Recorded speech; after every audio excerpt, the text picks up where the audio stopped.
Hola, hola. Les damos la bienvenida a Aprende en Casa 3, un espacio en el que vamos a poder estudiar y divertirnos desde nuestros hogares. Y el día de hoy nos acompaña la maestra Valeria Gallegos, a quien recibo con mucho gusto. ¿Cómo estás, maestra? Bien, Jenny. Buenos días. Y vamos a tener el gusto de estar con ustedes en esta clase de historia de cuarto grado. ¿Ya están listos? ¡Comencemos! Maestra, cuéntame por favor de qué va a tratar la clase de hoy. Hoy, Jenny, continuaremos aprendiendo más acerca de nuestro pasado novohispano. Y para esto tenemos preparada una sorpresa. ¡Uy! Me encantan las sorpresas, maestra. ¿Qué es? Nos visitará el Cucu, quien nos compartirá algunas leyendas relacionadas con la Nueva España. ¡Qué interesante! Me gusta mucho la idea, porque déjenme les cuento que soy una gran aficionada de las leyendas. Ay, me da mucho gusto escuchar eso. Entonces, ¿el tema de hoy será sobre las leyendas? Así es, Jenny. Hoy conoceremos sobre las leyendas que se crearon y que están inspiradas en la época virreinal. Pero como en todo lo que aprendemos, primero es importante revisar de qué se trata. ¿Qué les parece si para descubrir qué son las leyendas, vamos a nuestro libro de texto gratuito, Historia Cuarto Grado? Si revisamos la página 147, encontraremos el tema. Aquí está. El título es Las leyendas de la época como un reflejo de la vida cotidiana. Exacto. Vamos a hablar de las leyendas de la Nueva España, porque gracias a ellas podemos conocer más sobre la vida de las personas que vivieron en aquella época. Pero no nos apresuremos. Lo primero que tenemos que hacer es comprender a qué le llamamos leyenda. ¿Estás lista? Listísima, maestra. Bueno, para empezar se me ocurre que leamos lo que dice nuestro libro de texto en la misma página, 147. Ya lo había dejado, pero ahorita lo volvemos a abrir. Aquí está. Dice así: las leyendas son una fuente oral o escrita que transmiten parte de las tradiciones de un pueblo, sus creencias, ideas e identidad. Pueden incluir elementos sobrenaturales, fantásticos o reales. Se consideran parte de la historia de un pueblo y se transmiten de generación en generación. Muchas gracias, Jen. Como nos dice el texto, las leyendas son relatos que se pueden contar tanto de manera oral como escrita. Por ejemplo, una leyenda, debido a su brevedad, la puedes contar cuando platicas con tus amigos, con tus amigas, con tu familia, alrededor de una fogata, o puedes leerla en un libro de leyendas. Es correcto. También creo que es muy importante recalcar que una leyenda puede tener elementos sobrenaturales, otras que son fantásticas y algunas otras que son reales. Es decir, en una leyenda puede pasar de todo. Se me ocurre, por ejemplo, la leyenda de La Llorona, que es una leyenda muy conocida y que incluye lo que parecería algo sobrenatural. Exacto. Pero hay otras dos características de las leyendas que me parecen importantes. Una es que las leyendas forman parte de las tradiciones de nuestra sociedad. ¡Claro! Porque las leyendas, al desarrollarse en una época histórica y espacio determinados que es común, a todos nos identifican como pueblo. En México, las leyendas forman parte importante de nuestra identidad. También es necesario que sepan que muchas leyendas, por su brevedad, se pueden contar innumerables veces y así aprender y comunicar a través de la oralidad. Así es como se pasan de generación en generación. Es decir, por ejemplo, que los padres se las cuentan a sus descendientes y a su vez estos a sus hijos y a sus hijas. Como la leyenda de La Llorona. Recuerdo que esa leyenda yo la conocí cuando era pequeñita, porque una tía me la contó. En ese momento la verdad es que sí me daba muchísimo miedo. Ahora, algo muy interesante es que de tanto contar las leyendas, muchas veces con el paso del tiempo, estas se van modificando. ¿Eso significa que, por ejemplo, las leyendas que nos han llegado desde la Nueva España han cambiado? Así es. Porque el imaginario social está vivo y se va modificando conforme pasa el tiempo. De hecho, algo así pasó con la leyenda de La Llorona. El investigador Eduardo Matos Moctezuma habla sobre el origen de esa leyenda. Él menciona que el relato de La Llorona tiene su origen en el mundo prehispánico. ¡Órale! No me lo esperaba. Siempre pensé que era de la época colonial. Eduardo Matos Moctezuma encontró un texto de cronistas de la Nueva España que ya hablaba de ella. ¿Me ayudas a leerlo, Jen? Claro que sí, encantada, maestra. Dice así: Fray Bernardino de Sahagún, referente a la mujer que salía en las noches. Muchas veces se oía: una mujer lloraba, iba gritando por la noche, andaba dando gritos: hijitos míos, pues ya tenemos que irnos lejos. Y a veces decía: hijitos míos, ¿a dónde os llevaré? El mismo fraile la nombraba Cihuacóatl, mujer serpiente, o Tonantzin, nuestra madre. Y apunta: decían que de noche voceaba y bramaba en el aire. Agrega a la narración que la mujer portaba una cuna que ponía en el mercado y allí la abandonaba. Cuando las mujeres iban a ver qué había dentro de la cuna, solo encontraban un cuchillo de pedernal de los que se usaban para el sacrificio. Otro cronista, Diego Muñoz Camargo, relata así el acontecimiento. El sexto prodigio y señal fue que muchas veces y muchas noches se oía una voz de mujer que a grandes voces lloraba y decía, anegándose con mucho llanto y grandes sollozos y suspiros: «Oh, hijitos míos, del todo nos vamos ya a perder». Otras veces decía: «Oh, hijitos míos, ¿dónde os podré llevar y esconder?». ¡Ay, qué interesante! Gracias, Jenny. Ahora, como ya mencionamos, las leyendas muchas veces van cambiando a lo largo del tiempo, y eso fue lo que pasó en el caso de La Llorona, según Eduardo Matos. El cronista Luis González Obregón comenta en su libro Las calles de México, como a mediados del siglo XVI, los vecinos de la ciudad escucharon agudos y tristísimos gemidos. Quien los profería era una mujer con traje y velo blancos que recorría las calles del centro y llegaba a la Plaza Mayor, donde se hincaba y volteaba hacia el oriente para proferir el último y angustioso lamento. Después continuaba su andar hacia las orillas del lago, en donde desaparecía. Ay, maestra, qué fascinante historia. Como les decía, no me imaginaba que la leyenda de La Llorona hubiera empezado en el mundo prehispánico y que en la Nueva España la hubieran cambiado. Para seguir conociendo más de las leyendas de la Nueva España, ¿por qué no le damos la bienvenida al Cucú, quien es el artista del que te hablé al principio de la sesión? ¡Fantástico! Pues bienvenido, Cucú, al salón de clases de Aprende en Casa. El Cucú nos va a contar la leyenda de la mulata de Córdoba, en Veracruz, y la del Callejón de la Condesa, en la Ciudad de México. Y si nos queda tiempo, nos contará una leyenda sorpresa. Presta mucha atención.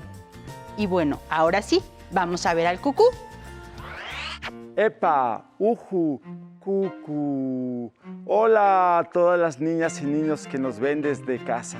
Es un gusto para mí estar aquí con todos ustedes. Espero que disfruten estas leyendas tanto como yo y que cuando viajen por la República recopilen leyendas de distintos lugares. Comencemos con la leyenda de la mulata de Córdoba. Dice así: cuenta la leyenda que durante la época de la Inquisición, en la ciudad de Córdoba, en el estado de Veracruz, vivía una hermosa mujer llamada Soledad.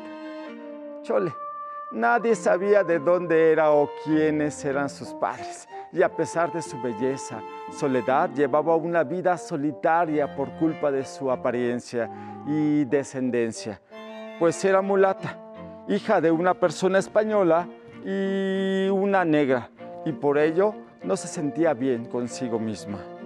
Por esta misma razón, las personas de Córdoba decían mil cosas sobre ella: que era curandera, que tenía poderes de enamorar a las personas y que sabía de hechizos y brujería. Así fue. Así creció el rumor de que en las noches su casa seguía iluminada debido a los rituales que hacía, que gustaba de volar en los techos, seguramente tenía un pacto con el diablo. A pesar de esto, nadie la acusó ante la iglesia, pues todos tenían algún beneficio de la mulata. Un día cualquiera, la mulata fue a misa el mismo día en el que fue el alcalde a la ciudad, don Martín Ocaña. Este sentía interés por la mulata, por su belleza y por sus poderes mágicos. Así que se le acercó y le hizo todo tipo de ofrecimientos. Pero la mulata lo rechazó en todas sus proposiciones. Como el alcalde no estaba acostumbrado al rechazo, juró vengarse de la mujer, de manera que fue hasta el Santo Oficio, aprovechando los rumores que caían sobre ella, y la acusó de haberle dado una bebida que lo llevó a la locura.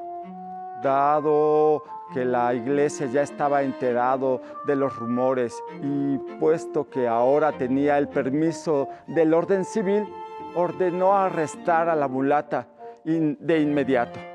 Ante el tribunal eclesiástico, Soledad fue acusada de prácticas mágicas, de magia negra y de estar relacionada con el demonio. Sí. Si bien muchas personas habían recibido de sus favores, muy pocos salieron a la defensa, en especial porque no le tenían ningún respeto ni aprecio. Condenada y traicionada por aquellos que otrora habían ayudado, la mulata fue llevada a la prisión de Córdoba. Ahí, a diferencia de los otros presos que se pasaban la noche en vela, rezando por su alma, Soledad se pasó dibujando un barco con un pedazo de carbón sobre la pared de su celda. Los carceleros estaban fascinados con sus talentos de sus prisiones, así que se turbaban para bajar hasta su celda y observar el magnífico dibujo. Una noche, mientras Soledad seguía encarcelada, cayó una terrible tormenta, un aguacero sobre la ciudad de Córdoba. Las calles se inundaron y Soledad despertó en medio de la madrugada mientras su carcelero dormía. Luego de despertarlo de un grito, le preguntó si creía que le faltaba algo a su barco, a lo que éste respondió que lo único que le faltaba era navegar. Entonces la mulata se acercó a la pared y se metió en subiendo al barco por las escaleras que ella misma había pintado. El vigilante se frotó los ojos, vio como la prisionera ya no estaba en su celda. A medida que la lluvia seguía cayendo, el agua comenzó a escurrir por las paredes, diluyó el dibujo de la mulata. Luego de esto, se corrió el rumor de que durante aquella tormenta algunas personas vieron un pequeño barco que navegaba entre las calles de la ciudad hasta desaparecer en el mar. ¡Ay! Se me puso la piel chinita. Me alegra que haya escapado la mulata y no puedo esperar a escuchar la siguiente, la leyenda del Callejón de la Condesa. ¡Ay! Esa se desarrolla aquí en la Ciudad de México. Un día se encontraba recorriendo las calles y callejones de la capital del Reino de la Nueva España dos personajes muy importantes de aquel entonces, el Marqués de Santa Fe de Guardiola y el Marqués de la Villa de San Miguel Aguayo. Sin embargo, sus caminos y sus carrozas se cruzaron en una pequeña y angosta callejuela a la altura del Palacio de la Condesa del Valle de Orizaba. Para quienes conocen la Ciudad de México, este lugar es donde actualmente está un restaurante de los Azulejos. Ya situada frente a frente, las carrozas. Ninguno de los dos importantes personajes podía pasar sin que el otro se tuviera que hacer para atrás debido a lo angosto de la vía. En esta situación, los conductores de las carrozas comenzaron a presentar a sus pasajeros con la idea de que al oír de quién era el pasajero, el otro individuo se vería obligado a ceder el paso debido a la importancia social del pasajero. Así pues, desde una de las carrozas se escuchó: «Paso al noble señor don Juan de Padilla y Guzmán, Marqués de Santa Fe de Guardiola, oidor de la Real Audiencia de México». Mientras tanto, desde la otra respondieron: «Paso a don Agustín Echeverres y su visa, Marqués de la Villa de San Miguel Aguayo». cuyos antepasados pelearon en la guerra de Su Majestad Carlos V de Castilla en Hungría, Transilvania y Perpiñán. Al ver que ninguno de las dos carrozas cedía, continuaron las agencias, reclamando la importancia y la nobleza de los pasajeros.